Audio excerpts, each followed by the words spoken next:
तो हेलो दोस्तों, हम इस वीडियो में बात करेंगे भोजपुरी के सुपरस्टार या बबुआन स्टार कहने जाने वाले छोटू चिंगारी जी के बारे में, जो कि इनका एक राजपूत सॉन्ग आ रहा है, जो कि गाना के नाम है सनकी राजपूत। चिंगारी म्यूजिक वर्ल्ड से रिलीज किया जाएगा, जो कि लोकगीत होने जा रहा है।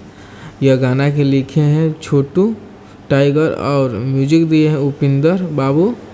और अभी यह कमिंग सून का पोस्टर है और यह गाना बहुत ही अच्छा होने जा रहा है, जो कि गाना का नाम है सनकी राजपूत। यह गाना चिंगारी म्यूजिक वर्ल्ड से रिलीज किया जाएगा, जो कि अभी तक कमिंग सून के पोस्टर है।